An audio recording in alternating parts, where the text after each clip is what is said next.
I'm talking about the Los Angeles Lakers. I know they've been struggling. I'm going to give my 3 takes of why I think they've been struggling.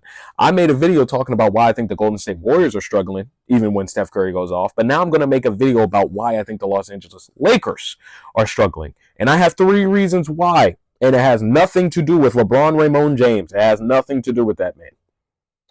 I am a LeBron James fan. I think he's the GOAT, in my opinion. But I am a true LeBron James fan, and I can admit when LeBron is doing wrong and when he is playing bad, and I can admit I am a huge NBA fan, and I can also admit when players and teams are just terrible. I do my true evaluations. Trust me. I have 3 reasons why I think the Lakers are doing bad. They lost against the Detroit Pistons on LeBron James' 41st birthday. They lost against Houston on Christmas. And here's the reason why I think they're struggling. Firstly, this team has no defense. They don't. And especially, they don't have defense out of their star players. They don't. They don't. As I tell people, there's a difference in being able to get the ball and genuinely being able to play defense. And people say Luka plays defense. I say no. There's a difference in being able to just rack up steals, and there's a difference in being able to actually play defense. There's a reason why Dallas Cowboys cut Trayvon Diggs. Because there's a difference in being able to just rack up interceptions and being able to just genuinely play defense. And not only that, you know why I also think they cut him? Because he can't stay healthy. The same way the Dallas Mavericks had their reason with Luka. Luka ain't healthy. Look at the 2024 NBA Finals. That brother, that whole playoffs, that brother been grimacing in pain on that knee. And guess what? That knee still don't look like it's healed. 2024 NBA Finals. Luka couldn't even play defense to save his life. That Boston Celtics team was getting him off like easy pickings. And guess what? It's still the same thing in the NBA. It's still the same thing. Luka can't play defense. Yet. Keyword, yet. He can't play defense right now. He can rack up steals, but he can't play defense. It's like I said, like there's a reason why the Dallas Cowboys have cut Trayvon Diggs. That brother he can get 11 interceptions all he wants. But guess what? You're giving up a whole bunch of reception and yardage every game. Same way with Luka. You can give me 30, 40, 50-point triple-doubles all you want. But you're letting your opponent score 30, 40 points a game. And even if Reeves and Bond, y'all are also the other stars on the Lakers, I got to blame y'all too. Because guess why? Guess what all 3 of them do every time? And it doesn't amaze me every time. Whenever they drive to the paint and they don't get whatever call they want. Luka, if he has the ball and he's doing all that ISO and then he pump fake, lean into the guy, put up some wild shot, doesn't get the foul call.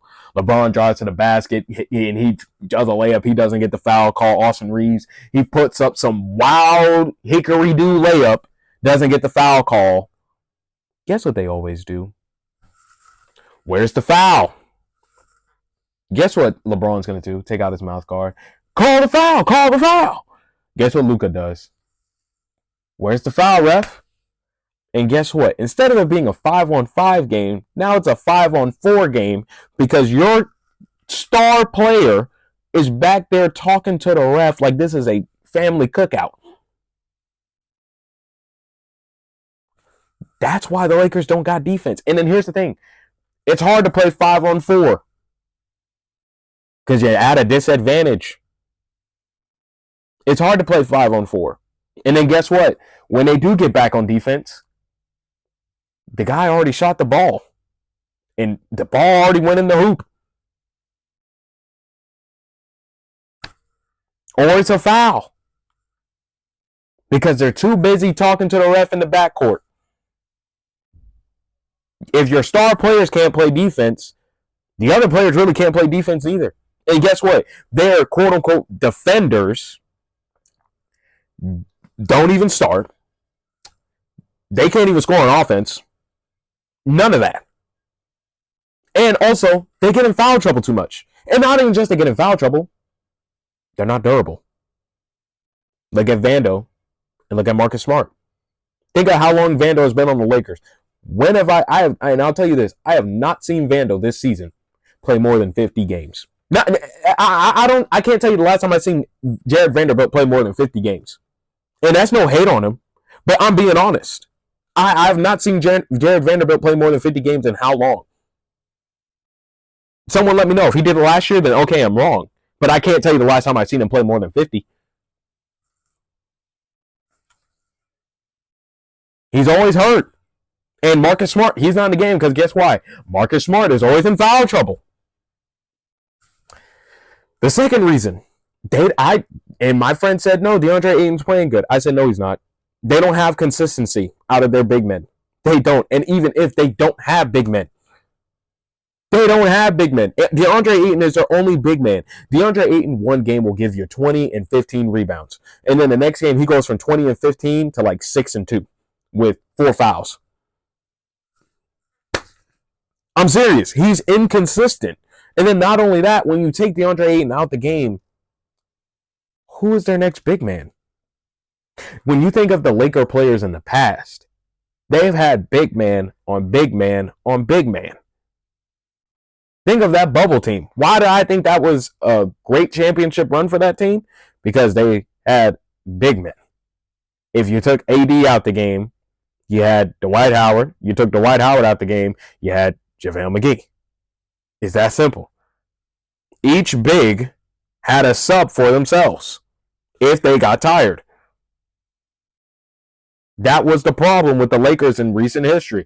When Anthony Davis, when DeAndre Ayton, those guys get tired, who are they going to put in that can stop these other dominant big men? Who can you put in? Who are they going to put in to stop a Alperen Şengün, a Nikola Jokic, I'm not even going to say Joel Embiid, but I'm not even going to say Anthony Davis. Karl Anthony Towns. Who are you going to put in who are you going to put? If those guys get tired, if they get in foul trouble. That's the problem. The Lakers don't have big men and they don't have consistency out of their big men play. So firstly, the Lakers can't play defense because their star players, they bickering with the refs too much, or they just don't have perimeter or interior defense. Then not only that, your big men, you don't know which DeAndre Ayton if you're going to get tonight. You don't know if you're going to get DeAndre Ayton or DeAndre ain't doing a gosh darn thing in the game. And then the last thing is, who are the Los Angeles Lakers shooters? You know who I thought they should have brought up from the Summer League? That one guy named Swider. Because there was one game, I can't remember, but he had a game where he had like 21 or 24, and he shot all threes. He almost had 30 that game, but all of them were off three-pointers. I'm like, that brother should have been on the team, because that brother, he was consistently getting three. He was consistently scoring. Why is he not on the team? The shooters on the team is Rui Hachimura, and even with Rui, you don't know what you're going to get. And then Jake LaRavia, and you still don't know what you're going to get. They don't have a bona fide shooter that is like, I'm guaranteed to get at least 12, 15 points out this brother. They don't have a shooter like that. Everybody else, they either can't shoot the ball or they're just not consistently good enough at shooting. And then the thing that kills me with this Lakers team and their shooting is that you have a coach who's one of the best catch and shoots players in NBA history. And JJ Redick, I'm not lying. I think JJ Redick is one of the best catch and shoot players in NBA history. Obviously behind Steph Curry and obviously behind Ray Allen, behind Klay Thompson. I think he's top 5.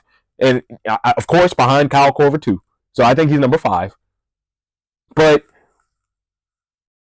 dog, you have top 5 best catch and shoot shooters of all time, and you guys still can't shoot?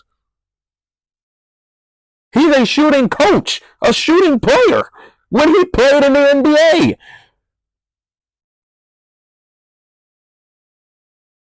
And I'll even give Steve Kerr some credit here, and I don't think he's a good coach with Golden State. You know why Golden State's so good offensively? Because guess what Steve Kerr was when he was in the NBA? He was an offensive player, an offensive shooting player when he played with Chicago. And guess what he did? Whatever he did with Chicago being a great offensive shooting guy, he took it right to Golden State.